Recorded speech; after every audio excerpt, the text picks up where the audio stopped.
Hello and welcome to another video. Today's video is going to be a Q&A style video answering questions about content creation. I asked you guys recently on Twitter to submit me a few questions, got quite a few through, so I'm going to be answering them in this video. I know I'm still quite new to YouTube, but I have been creating content as Booksnest for 4 years, well for over 4 years now. I started my blog probably early 2016, but I started my Instagram on January 3rd, 2016 as a New Year's resolution, and since then I've just been growing onto different platforms, Twitter, the blog, YouTube as well. So I thought I would talk about, well, I thought I would answer some questions about the content that I've created, how I do it, and any questions you guys might have to do with that kind of thing, because it's been over 4 years, so hopefully I have some insight to offer you. And this is a good way for you guys that follow me on YouTube to see the other types of content I create as well. If you are interested in any of those, they will all be linked down below for you to check out. So the first question is, are you a stats junkie? Someone's asked me whether I check my views and stats regularly. I think I am, actually, I have to say. I would like to say no, I don't give a crap about it.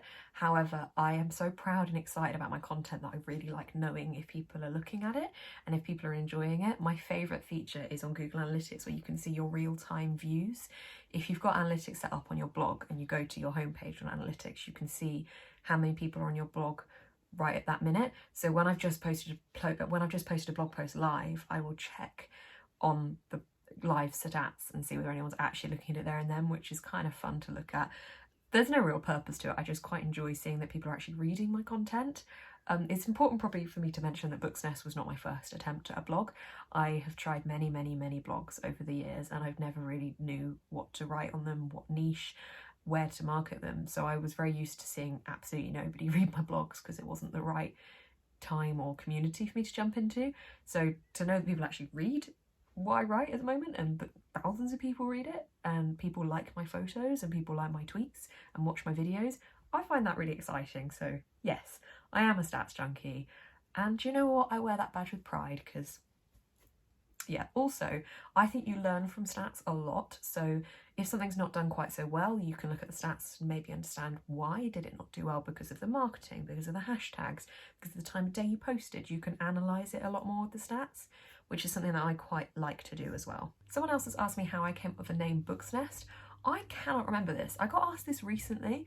I have absolutely no idea. I was just trying to think of names that were short and concise, I think, at the time. Bear in mind this was in 2016, so 4 years ago, and that's what I came up with. I wanted it to have books or something like books and reading, something like that in the title, and I guess I like the idea of a nest of books, so Booksnest. I still really like it now, which is great, because a lot of my usernames from the past, such as Dobby the Whale, I don't like anymore. So I'm glad that I actually like this one. My Twitter used to be called Benedict Cucumber Patch, so I'm glad that I have stuck with Booksnest instead. Someone else has asked what my best moment has been so far with Booksnest, and honestly I've had a hell of a lot of good times. This has opened so many doors for me. I've done so many fantastic things because of starting Booksnest, and I'm so thankful for being able to do those things. But I think one of the best moments for me was when I was sat at an awards night, or night, yeah, it was a night, and I was up for one of the awards for Most Inspirational Blogger with the UK YA Blogging Awards, and I received that award in 2019, last year, and honestly that for me was just amazing, because not only were people reading my content, but people were liking it, and they were liking it enough to nominate and vote for me in awards, which was just bloody brilliant. And I was so emotional and happy and proud of the effort I put in, because this is a lot of effort and you don't necessarily know if it's paying off or not. And I know a lot of people say it doesn't matter as much whether people are reading it or not, if it's an outlet for you, and it is an outlet for me. But to know people are also reading something I put a lot of time into is so important. So getting that award for me kind of solidified that and made me feel very motivated, very happy, and very excited for my future. Other amazing moments have obviously come off the back of this, but as a specific pinpoint of a moment getting that award, other than that, obviously I've met a hell of a lot of people and friends, but I don't consider that a moment. I consider that like part of the experience and being involved in the community. It's been great. It's fantastic. Someone else has asked about getting ideas for content. They've said, do I create a schedule for posting? How do I come up with all the ways that I post? So I post on my blog, Instagram, Twitter, Pinterest and YouTube. That's a lot of different platforms and the content is all different. Obviously Pinterest, I'm sharing the blog post, but it's kind of different. But anyway, I have to be quite organised with this to make sure that I have got the right amount of content. I use 2 different systems to do that, or 3 kind of. One, I use my calendar app in my iPhone and on my computer. They sync together and they show me when I'm missing a blog post, basically. So for YouTube and blog content, I will create an event within my calendar for the time that's meant to go live. And then I can just look at it at a glance and see, oh, I actually forgot to put one out for Friday, better make that today, or something like that. So my posting days are Monday and Fridays on my blog, and I'm seeming to do Wednesdays and Saturdays for YouTube, but when lockdown is over, that might reduce just to Wednesdays. I'll see, I'm not sure yet. So as far as the schedule goes, I know that I post on those days. Instagram, I don't set myself a strict day to post, but I pretty much post daily, if not every other day on Instagram. And Twitter, I post out 4 times a day, and once a week I will schedule all of those posts for the next week or 2 on buffer. So I basically have lots of different plates balancing at once, but I have another system that I use other than my calendar app is MeisterTask, which is like Trello if you've used that for work.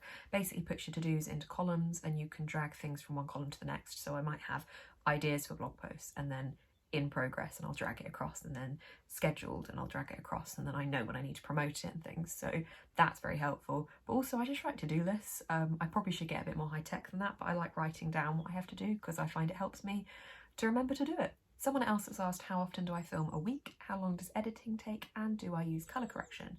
So I film daily for my vlogs, and then I tend to do one non-vlog video a week at the moment, but I might not necessarily make that a set thing every week. It's just that I've had ideas for content, such as this video. But the vlogging content is running from Monday to Saturdays. I'm giving myself Sundays off because I think that's important to do. Editing takes a while, I suppose, but I also edit as I go with the vlogs. So every day I'll upload the footage that I've taken to that day, edit it in the evening, then do the same throughout the week. I really like editing. When I very first started my degree in film production, I wanted to come out of it as a professional editor. Didn't happen, but I wanted to. And with colour correction, no, I don't tend to do much. I might fiddle a little bit around with the saturation, but I put effort into the editing of what I do because I enjoy it. But at the same time, I don't want this to become something that I find quite tedious and dislike because of how much I have to put into it. So I'm not going to let myself be too picky with things like colour correction, and hopefully the fact that I'm using a phone camera means that my colour levels are fairly normal. I'm not editing with them or playing them about. But yeah, I like putting effort into the editing, but at the same time I need to draw a line because there's so much other stuff that I need to put my time into that, yes, yeah. Does that answer the question? Probably, maybe. Someone else has asked, what do you think has helped you the most in terms of growth? So I think for me, posting consistently for 4 years has been huge. I have not once taken a break. I have always had content going out. If I've gone on holiday, I've made sure it's scheduled in, or I've got enough photos or blog posts to send out during that time. I just kept going, I kept pushing through, and I kept trying to use new and innovative ways to make my content. I would always analyse what was doing well and what wasn't when I was at a point struggling to grow. I seem to be on a pretty consistent growth point at the moment, which is lucky. So thank you to everyone that's following me. But I think, yeah, just constantly staying on top of what the trends are, looking at the social media tools and how they're changing. I do that for my job anyway, so it's kind of second nature to me. But just getting on top of it like that and understanding how I can keep up with it and be part of the community and really getting myself immersed in there, because I love it all so much and it all fits together perfectly. And I think that helps grow in general, because once you're part of the community, people know who you are and people talk to you and you form friendships, and that of course helps you to grow. What inspires me? I generally think I'm quite a creative minded person, so the fact that I want to channel that creativity into something is perfect for this kind of platform. But I take inspiration from other people a lot, from people that have done what I'm doing but way bigger and are really successful. that are doing amazing and they inspire me, from people that take photos I think are absolutely fantastic, they inspire me, to stories I see on the news. I pull inspiration a lot from various different people, and I think that is probably a big thing behind my motivation to keep going with this kind of content, is that there are so many inspiring people around. I really like saving photos on Instagram, and I take quite a lot of inspiration from those, so when I'm feeling a little bit I just look at those photos and I'm like, yes, got it, good ideas. Someone's asked me a slightly different question to what we had earlier, but whether I have a particular process or schedule about dividing my time between all the platforms that I use. So as I said, I use quite a few different platforms, and also would like to actually read books and play Animal Crossing and things at the same time. Not at the same time, but there's a lot, and I work a full-time job. How do I balance it? Do I have a plan for it? No, I don't have a plan for it. I just know when I need to put my content out, as I spoke about before. I know when the gaps are and when I need to fill them, and I just make sure I fill them, basically. I don't know how it's working, but it is, so I'm not going to complain, because at the moment I'm actually managing to keep up with all of this, and I don't think there's any problems at the moment. I'm saying this very skeptically in case I now curse myself, but I'm just going to keep going as is, basically. Charging forward, knowing the content I need to put out, and yeah, having fun.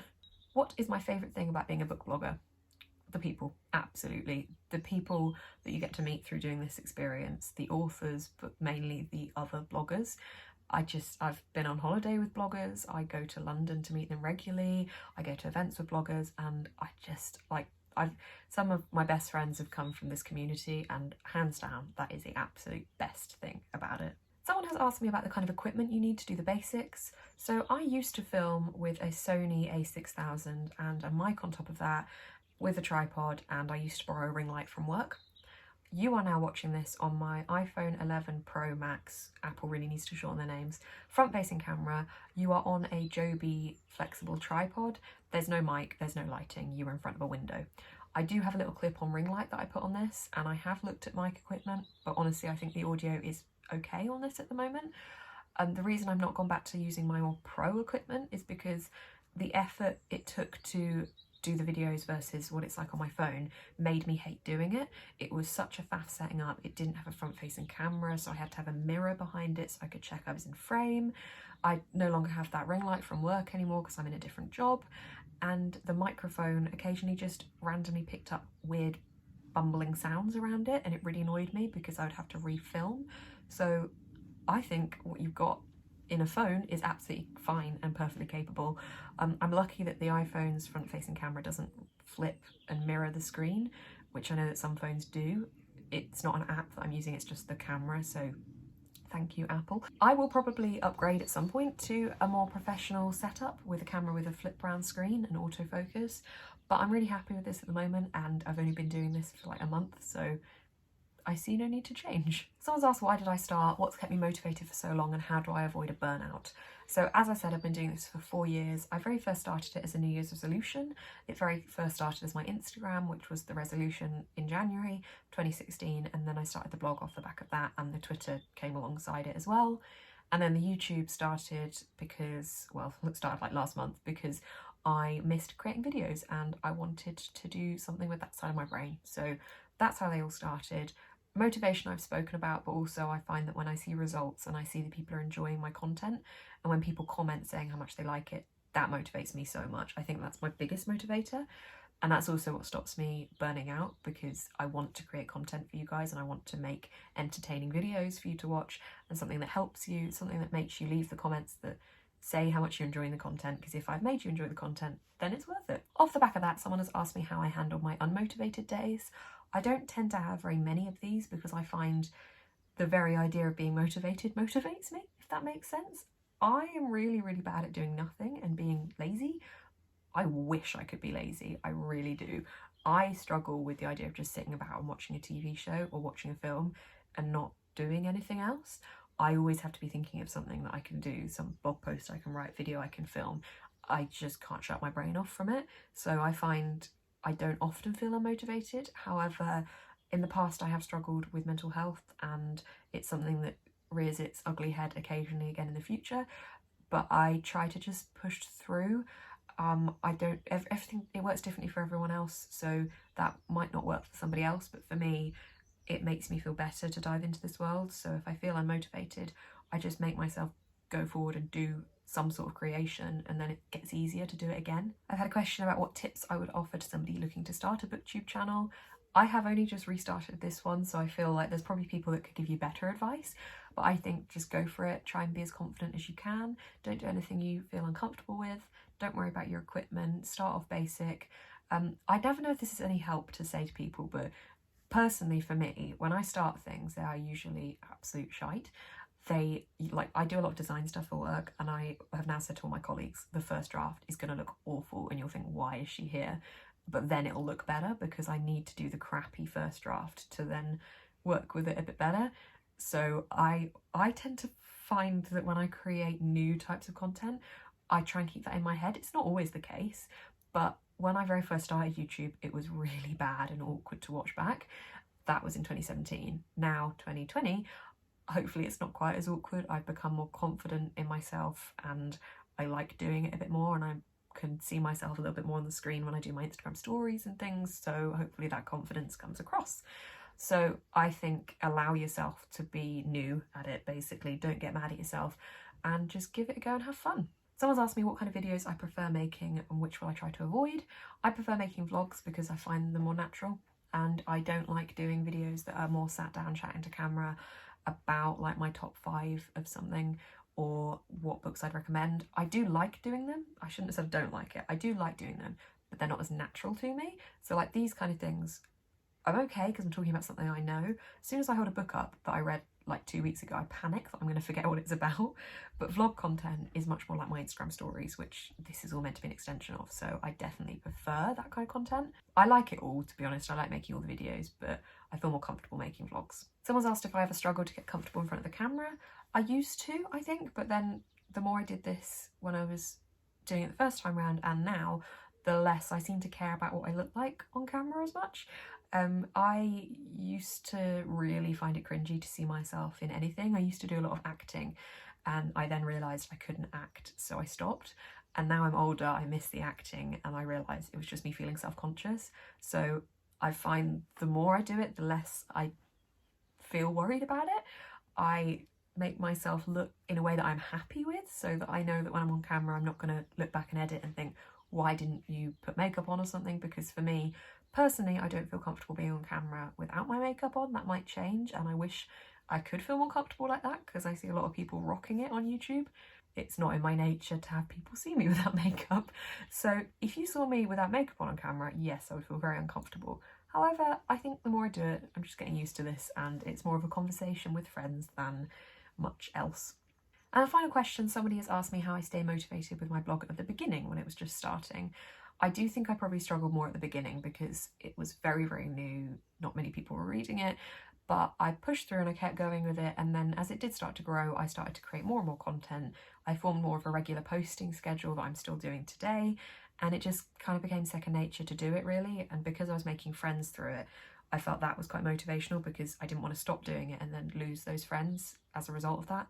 So kind of snowball effect, really. So that is all the questions I received on Twitter. Thank you so much for anyone who asked me a question. If you've got any more questions about this kind of thing, just drop them down below and I will try and get back to them in the comments. You can also see all my social platforms and the things that I've mentioned down below. I've linked them down there, so you can check them out and follow me on all the other platforms as well if you'd like. If you'd like to see more of these videos as well, give this a thumbs up. You can subscribe to see much more of my face and this yellow backdrop that I have become accustomed to using. Thank you guys so much for watching. Keep smiling and stay positive.